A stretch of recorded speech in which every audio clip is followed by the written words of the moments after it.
My name is Mei Han. Today I'm taking you behind the Great Wall to listen to China's long song, a song that has been sung for thousands of years.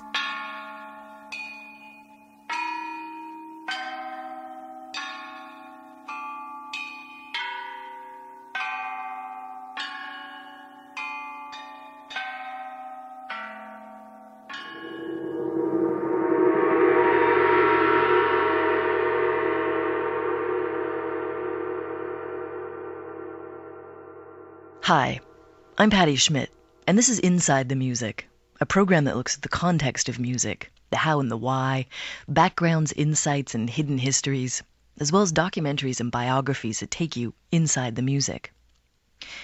Chances are you're holding or wearing something manufactured in the Middle Kingdom, China. Maybe it's even the radio or computer beside your ear. Simply put, a good deal of what we consume now comes from China. But what about music? How much do we know about the music that's made in China? Today you'll hear the first episode in a two-part series called China's Long Song. It's a journey into the roots of Chinese music. Our guide is the Vancouver musician and scholar Mei Han, with additional narration from Vancouver music producer Matthew McFarlane.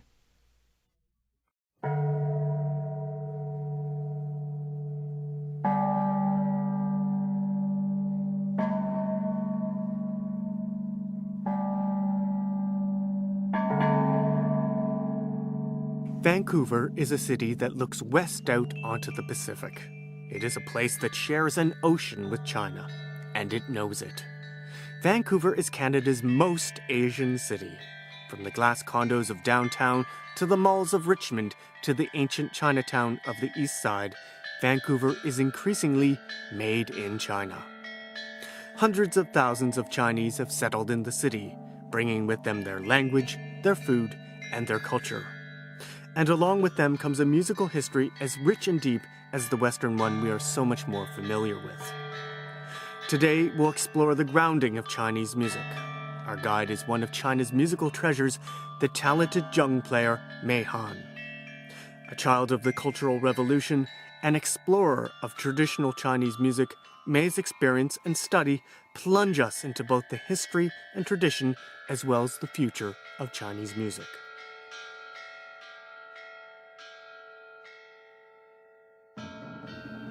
In the fall of 1978, a group of farmers in central China was digging a well. What they dug out was a 2,500-year-old tomb that was full of musical instruments. Among them, there was a set of chime bells, totaling 65 pieces and weighing 2.5 tons. These bells were in excellent condition. This set of chime bells was unearthed, with individual pitch names inscribed on the bells. Each of these 65 bells produces 2 pitches, one on the front and one on the side.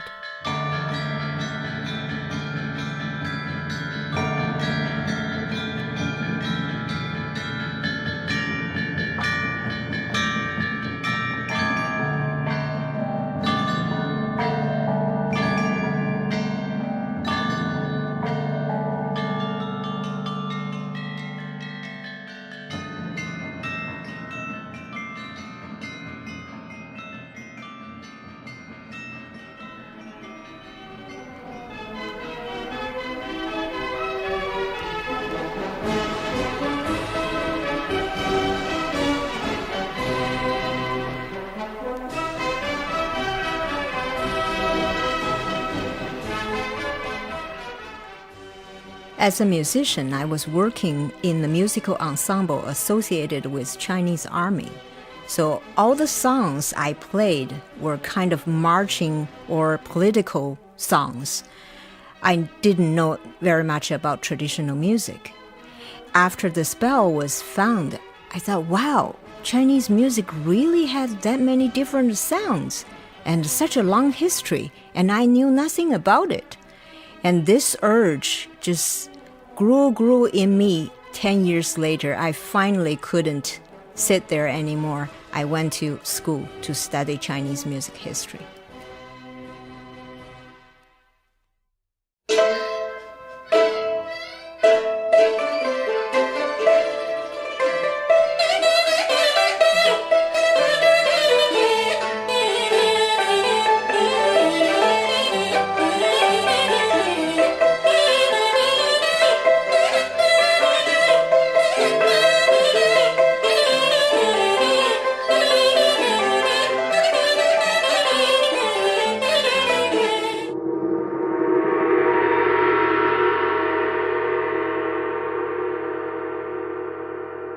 So what is it that makes Chinese music sound Chinese? To find out, we have to go way back in history, as far as the 8th century BC, when instruments were made from a wide range of natural materials, and a system of categorizing musical instruments according to the material they were made of was created. This system is known as 八音 in Chinese, or 8 sounds. The 八音 system listed instruments made from skin, wood, metal, stone, clay, silk, gourd, and bamboo. Metal, stone, clay, skin, silk, wood, gourd, bamboo.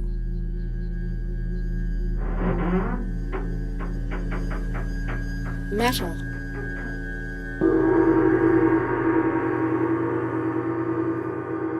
Metal refers to different types of bronze bells, gongs, and drums. In China, bells were made as early as 4,000 years ago. The technique and precision of making bells had reached a very high standard by the 7th century BC.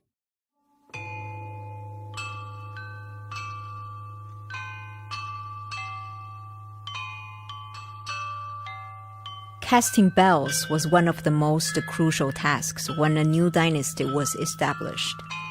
The ancient emperors believed that correct pitches on bells could result in benevolent governance, the harmonious society, and the balanced cosmos. For the same reason, bells made in the previous dynasty were considered to have incorrect pitches and bad cosmological combinations. To keep them would bring bad luck for the new dynasty. So the old ones were destroyed immediately and new ones were cast.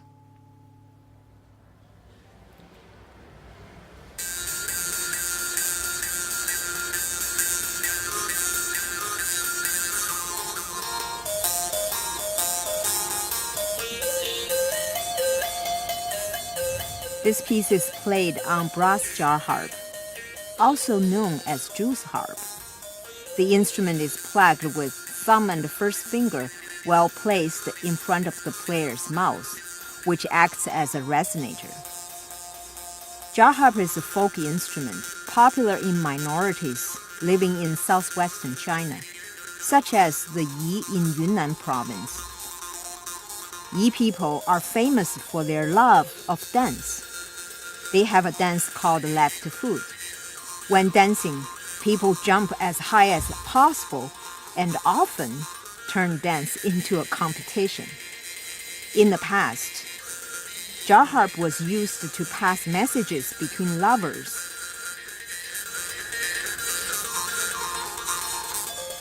This piece is played by a 19-year-old girl whose name is Ma Guoguo from Yi.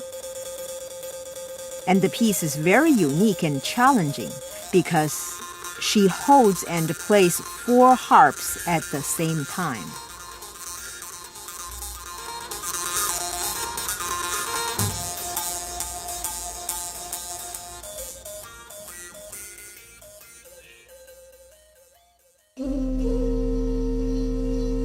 Metal, stone, clay, skin, silk, wood, gourd, bamboo.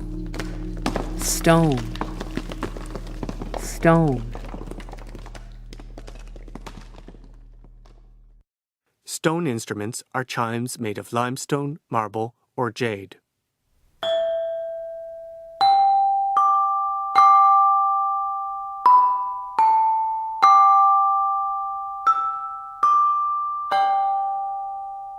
They are called qing in Chinese, and most qing have an L shape and with a little hole drilled at a corner. And usually a qing comes as a set to form a scale.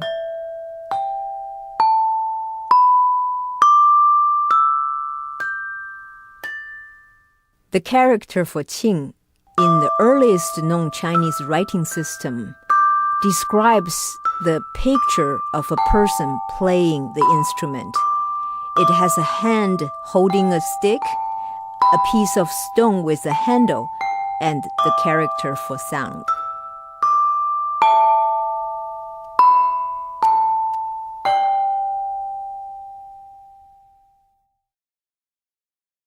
It's very difficult to know how exactly Chinese music sounded, because the music has been constantly changing, and there was no notation left for the ancient music.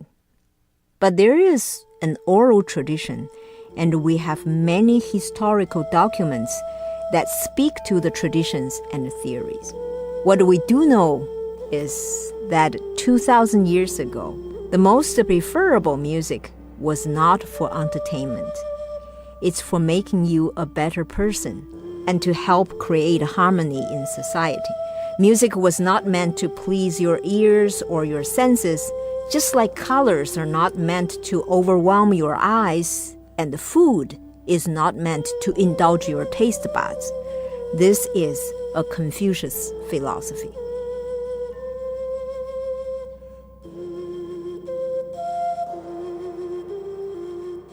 Dutch scholar Van Gulik once described classical Chinese music as having a dual function, cosmological and political. He said, "Music belongs in heaven and corresponds to what is heavenly in man. It is a means for perfecting the government and improving the individual." The theory that music belongs to heaven and corresponds to what is heavenly in man is based on two philosophical schools, Confucianism and Taoism. The great Confucius, Kongzi, lived between 551 and 479 BC. He was a thinker, philosopher, educator, and a great musician. He discussed and exemplified the ways of behaving in society. He said, "Music is what arises from sound. Its roots lies in things touching man's heart. For this reason, he whose heart is touched with sorrow, his sound is exhausted and decaying. He whose heart is touched by happiness, his sound is spacious and leisurely. He whose heart is touched by anger, his sound is coarse and unyielding. He whose heart is touched by love, his sound is harmonious and gentle." He said, for this reason, the former kings were cautious about what they played to the people. Thus, ritual was used to direct their wills. Music was used to harmonize their voices. Administration was used to unify their actions, and punishment was used to prevent their violations. So ancient Chinese music was a large part of the political system.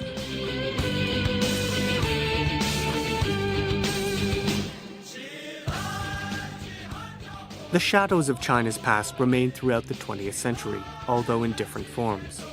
Music was still used to harmonize the people's voices, as Confucius so delicately put it, to arouse their patriotism rather than express personal feelings. Their hearts, like the marble instruments, were supposed to be stone.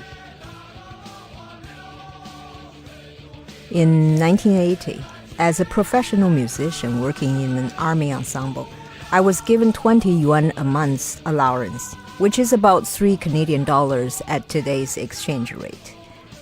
With all our savings, my ex-husband and I bought a small stereo boombox, which was the most fashionable item of the time. One day, a friend gave us some cassette tapes, saying these were songs popular in Hong Kong and Taiwan.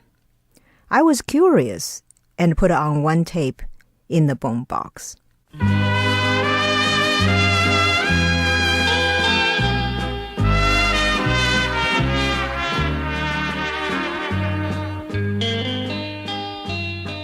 As I was listening, I experienced strange feelings. First of all, I thought, wow, what a sweet voice. Then I realized that I actually could understand the lyrics. Then I got goosebumps because it was about love. And finally, I cried.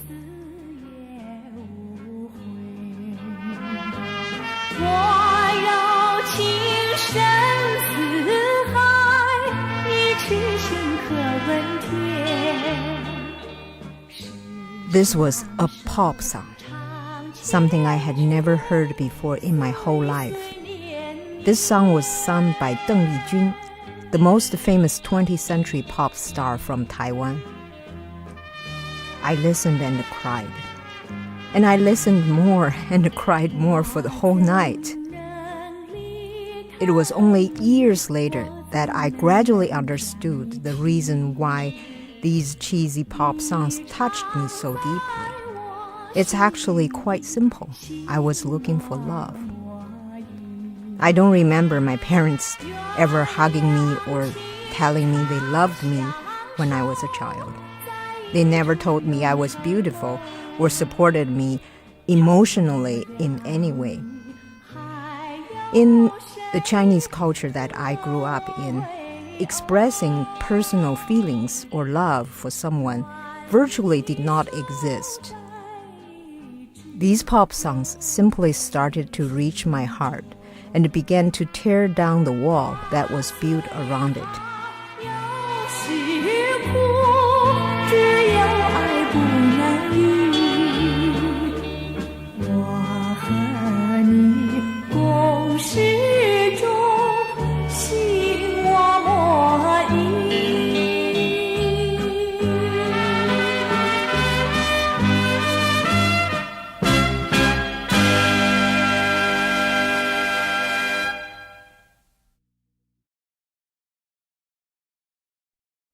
Metal, stone, clay, skin, silk, wood, gourd, bamboo. Clay. Clay.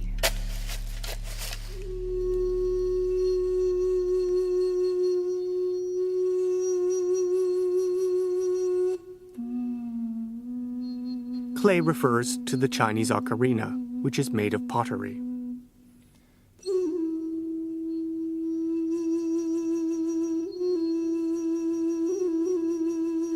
Most xun look like an egg, and with a mouse hole on top, and with a couple of finger holes in front, or the combination of front and back. Xun is one of the earliest Chinese instruments.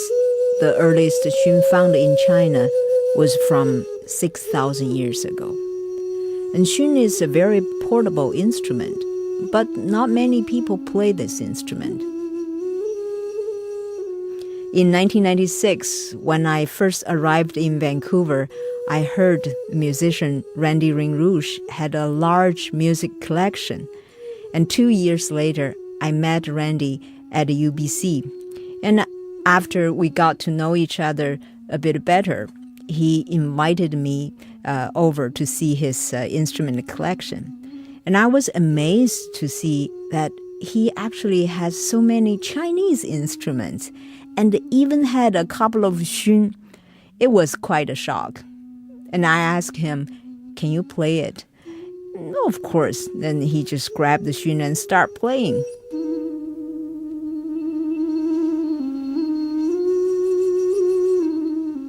Well, I don't know. Maybe I fell in love with him at that moment.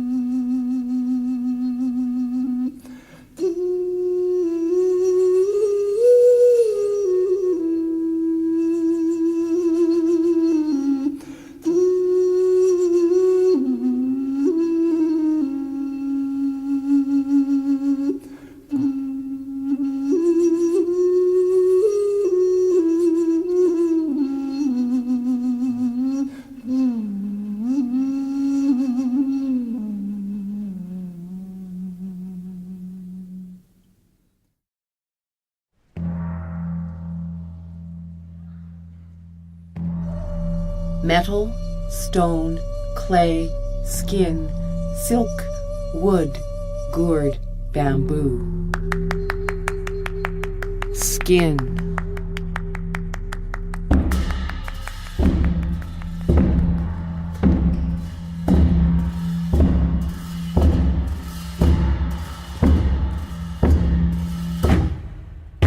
In China, skin refers to the contact of hand to animal skin, in other words, the drum. There's a Chinese myth about the invention of drum. Long time ago, there was a creature who was half human being, half dragon or something, who had a long tail. And one day he struck his stomach with his own tail, and the sound was so loud that carried to 500 miles away, and that was the invention of drum. And drum has remained to be one of the most popular and important instruments. The fact that in the 2008 Olympic opening ceremony, China had chosen 2008 soldiers to play 2008 drums at the counting down of the ceremony just tells you how important the instrument is. And this Olympic game really opened the door to the world, and so many people went to China, not just to see the game, they went to the Great Wall, they visited the Tiananmen Square.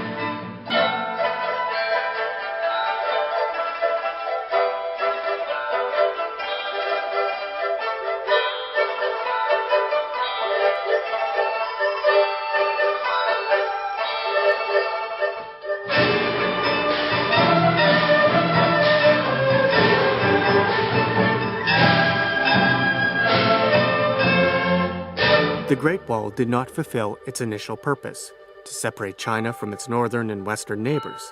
Instead, caravans of horses and camels brought trade goods, religion, art, and music from India, Persia, Arabia, Turkey, Mongolia, and even Europe.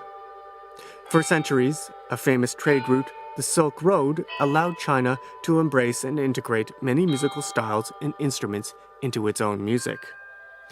This eventually led to the rich musical mosaic of Chang'an, now Xi'an, the capital of the Tang dynasty.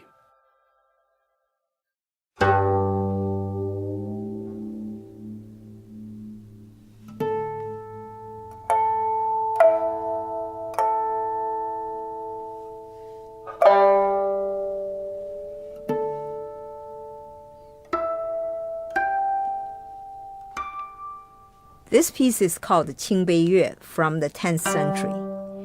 It would have been performed at the Tang court for entertainment, perhaps with some poetry. We're lucky to have it today because the score of this piece was concealed in the Dunhuang cave on the Silk Road. It was only discovered in 1907. And this music is rarely played in China. Indeed, this performance comes from my ensemble Red Chamber, based in Vancouver.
I'm Patty Schmidt, and on Inside the Music, we're listening to part 1 of China's Long Song, a 2-part documentary exploring the music of China.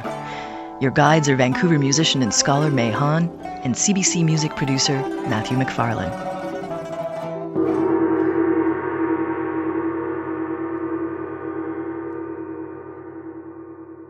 At the close of the Tang Dynasty, China experienced several hundred years of war. Finally, the Mongol Empire and Kublai Khan conquered China and established the Yuan Dynasty in the 13th century. Beijing, for the first time in history, became the capital.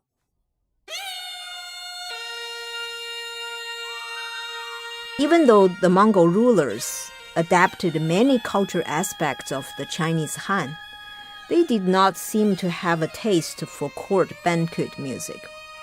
Many court musicians were gradually dismissed, and some ended up settling in Buddhist temples. The music they brought from the court was preserved in temples and eventually became part of the Chinese Buddhist music, which is still being played daily for monks' meditation and for ritual ceremonies attended by the public.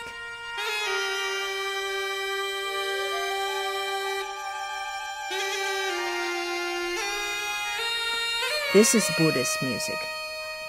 This piece is called 行道章, or movement for practicing the way. It is usually played at ceremonies for feeding the hungry ghosts and releasing them from the torments of hell.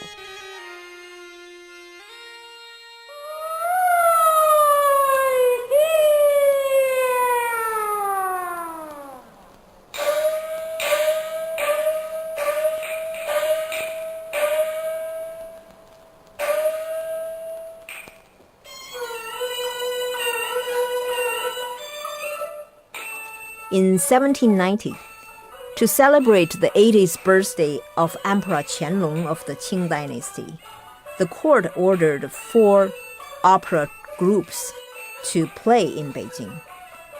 Their performance was such a big hit, so they were asked to stay in Beijing permanently to entertain the royal family and the upper class. Gradually, the groups mixed their styles and other styles and created what is known as Beijing opera. Over the last 200 years, Beijing opera has developed into an extremely sophisticated art form, which includes distinctive vocal stylings, fancy costumes, dramatic makeup, and difficult acrobatics.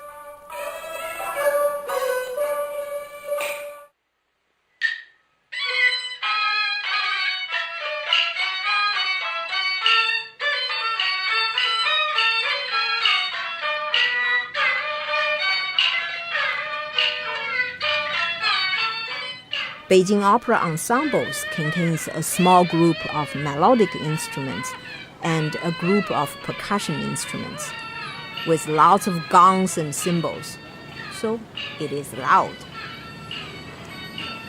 100 years ago, the most popular venue for opera in Beijing was in the Dashilar, a commercial district built in the 15th century. It's located south of Tiananmen Square. Dashilar hosted numerous art stores, tea houses, restaurants, and theaters. In the old time, when the opera was on, the theaters bustled with all kinds of activities. The doors were left open, and the peddlers walked around inside the theater, selling cigarettes, watermelon seeds, and snacks. People chatted throughout the performance, and occasionally someone in the balcony even shouted out for a hot towel, and the peddler would let the towel fly across many heads with remarkable accuracy. Even with all these noises, nothing on stage was ever missed, especially when an actor hit a high sustained note. The audience would applaud and yelled out loud, 好, meaning bravo.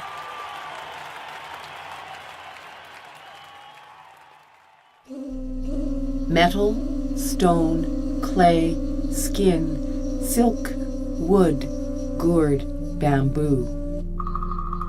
Wood.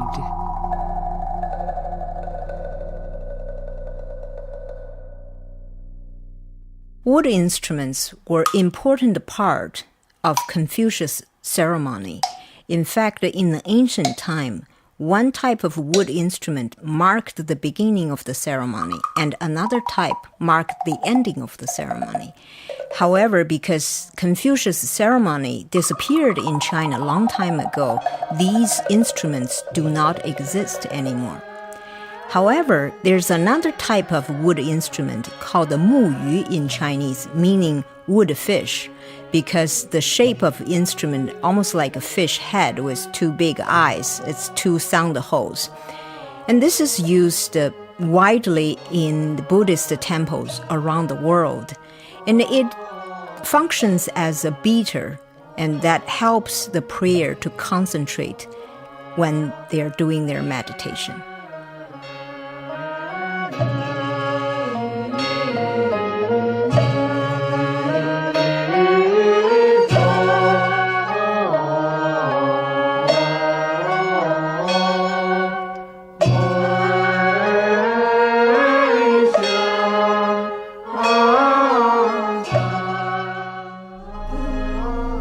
Metal, stone, clay, skin, silk, wood, gourd, bamboo.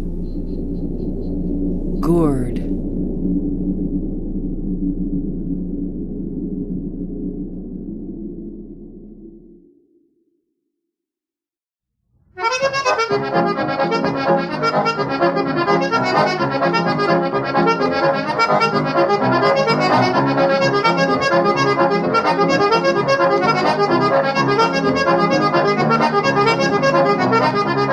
No, it's not a Chinese instrument.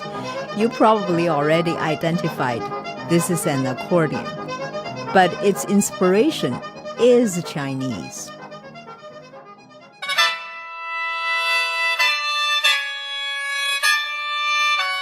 In 1777, the French missionary Pierre Amiel brought what you're hearing right now, the Zheng, a type of Chinese mouth organ, to Europe, which inspired the invention of concertina, reed organ, harmonica, and accordion within 50 years.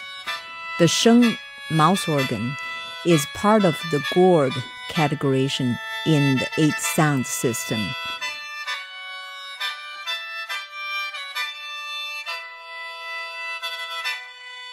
Just imagine, if you wish, taking a wall of large church organ and shrinking it into thin bamboo pipes and wrapping them into a gourd bowl and blowing into it. That's a Zheng. Well, beside its unusual look, the Zheng is also unique in that it makes sounds on both inhaling and exhaling.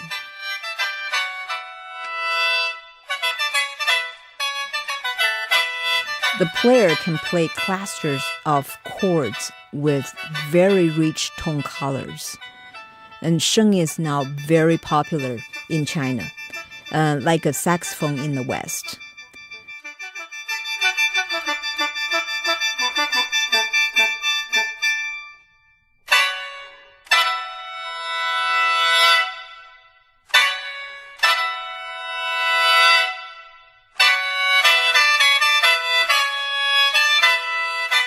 When you play in an ensemble, you don't want to sit next to a Zheng player because it can be loud and it can be annoying sometimes. It's like sitting next to a bagpipe.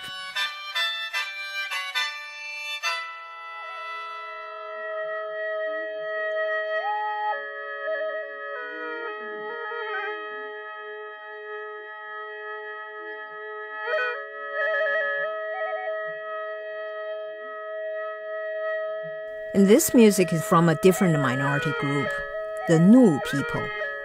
Nu is a very small group. They have less than 30,000 in population, and they live in the beautiful mountains surrounded by waterfalls. And what's unique about them is that they drink a lot of rice wine. Men, arm in arm, cheek to cheek, they simultaneously sip from the same bowl. The instrument is a free reed pipe called bilang dao or hulu si. It has a melody pipe and 2 drones producing from a Gourd wind chamber. The player uses circular breathing to keep the drone going continuously. This simple folk instrument has become widely used in pop music in China, but also has found its way to musicians around the world. And you may occasionally hear it on the soundtracks to your favorite TV shows.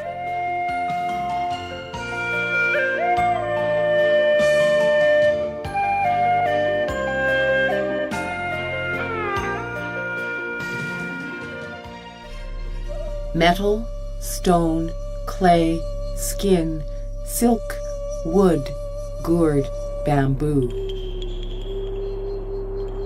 Bamboo.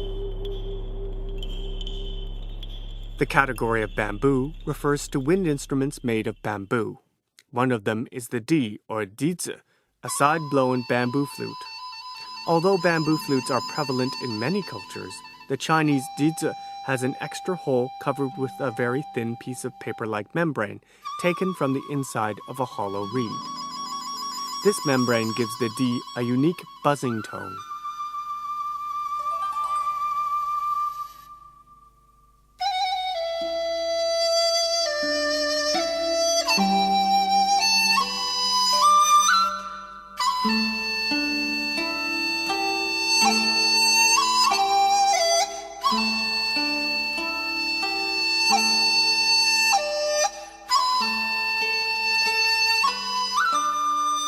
In the West, flute is a feminine instrument, but in China, dizi is considered a man's instrument because in the old time, di was used in outdoor music, but women were considered housebound. That's why, to this date, you can hardly find any female dizi players.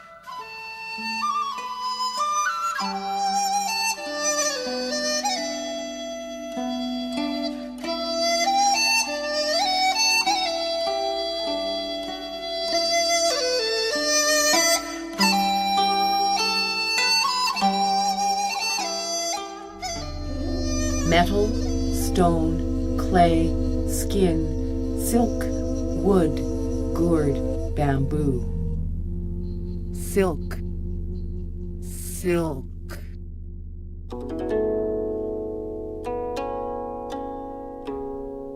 There is one unbroken tradition in Chinese music, that is qin music. Qin is a 7-string fretless zither that has a shallow wooden box about 3 feet long and 1 foot wide. Unlike other stringed instruments, which stopped using silk strings in modern times, qin still uses silk strings.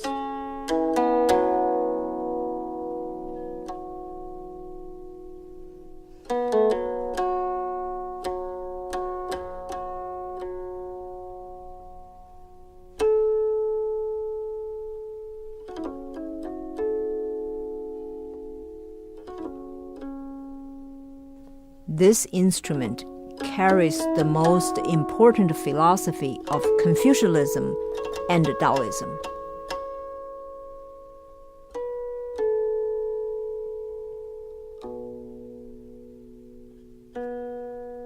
Taoism primarily addresses the relationship between man and nature. It describes how our interrelationship with nature affects our minds, bodies, energy, creativity, and even longevity. And while we are, as individuals, we interact with nature, we are also essentially part of nature.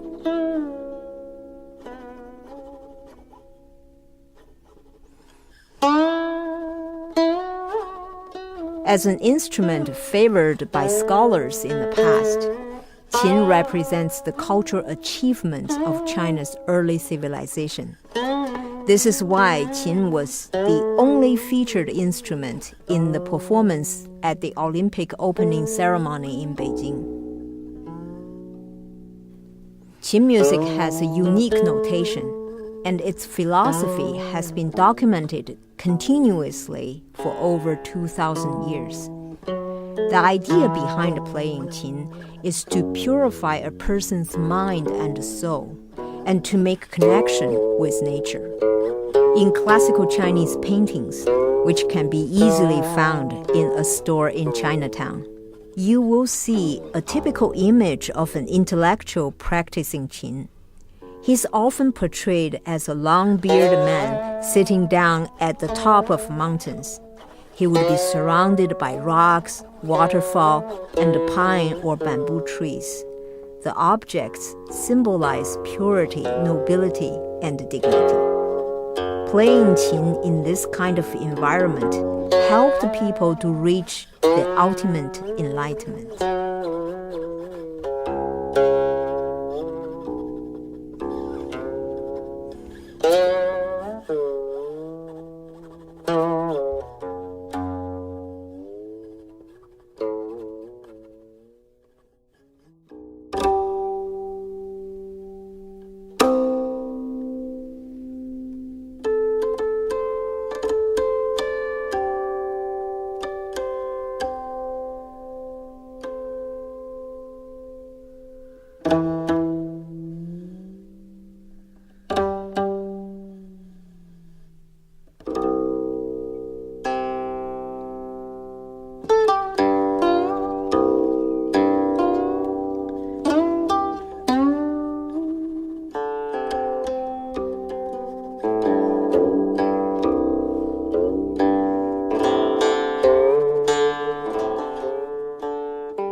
This is the last music played by Ji Kang, a famous scholar lived in the 3rd century.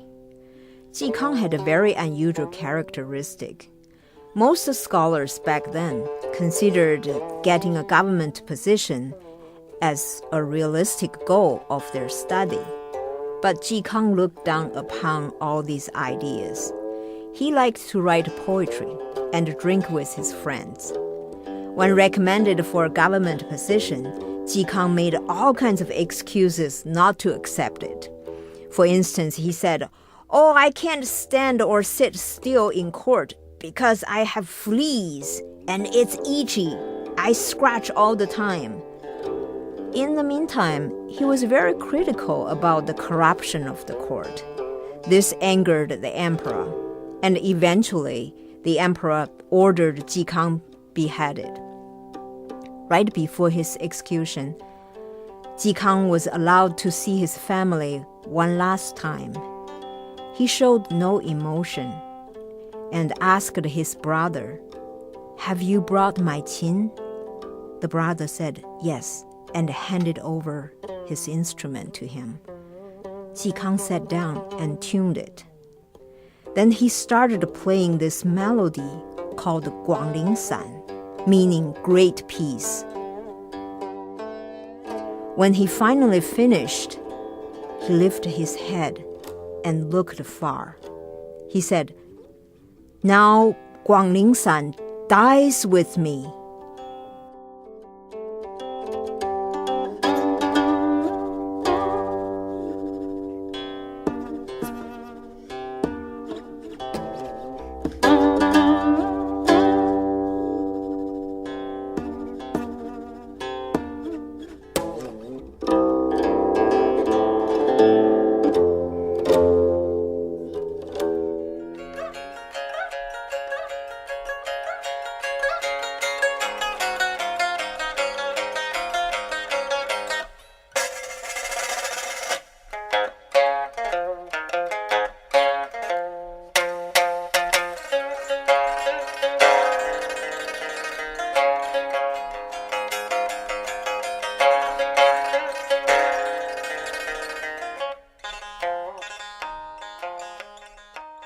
Then there's the pipa. We think of it as sounding quintessentially Chinese, which is true, but the pipa was brought to China from the Middle East along the Silk Road. Its origin is the oud, which is still one of the most important instruments of the Middle East.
Now, this is an instrument for women. It's Zheng, a Chinese zither, and it's being played by a woman, me.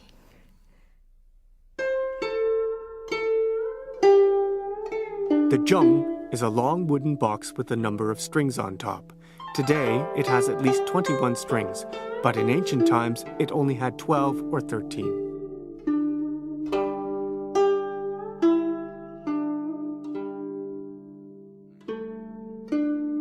Early Chinese texts described the shape of Zheng as reflective of the universe, where the flat bottom symbolizes the earth, the arched top represents the heavens, and the 12 strings represents the numbers of months of a year. Today, millions of Chinese play this instrument, much like a piano in the West. Recently, in Beijing, to celebrate the Olympic, more than 1,000 girls played together on the Great Wall.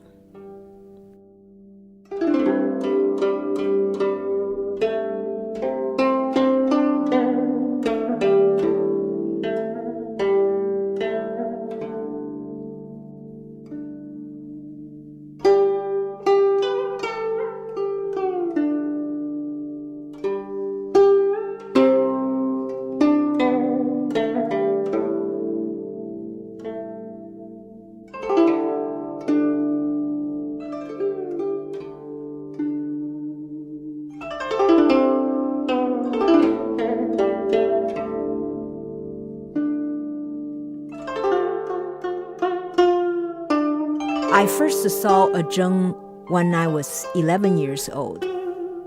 I came from a family that has 4 children, and I'm the youngest. From as early as I can remember, I was often mocked by my family as being stupid. So I thought if somehow I could become famous, my family would respect me. I wanted to be a ballerina, but I was told my legs and neck were not long enough. And I wanted to be a child movie star then. I was told my face was too round for the screen. So at 11, the Zheng seemed to be my last hope. But it turned out that the instrument has helped me to achieve more than I could have imagined. It is not fame. It helped me to learn the sense of beauty and peace. It also helped me to express myself through making music.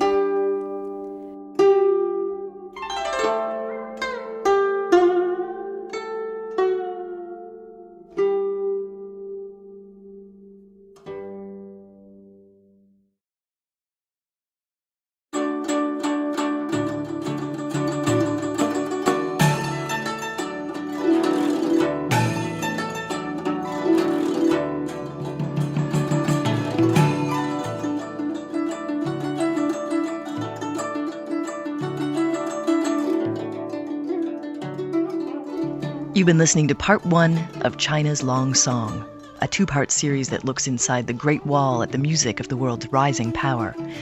Next week, the series examines the musical revolutions and evolutions of China's 20th century. China's Long Song was written and hosted by Mei Han and produced by Matthew McFarlane, with assistance from Kathleen Flaherty. For more information on this show, go to our website at cbc.ca/Inside the Music. Stay tuned for more great programming on CBC Radio 1 and 2. I'm Patty Schmidt, and this has been Inside the Music. Thanks for listening.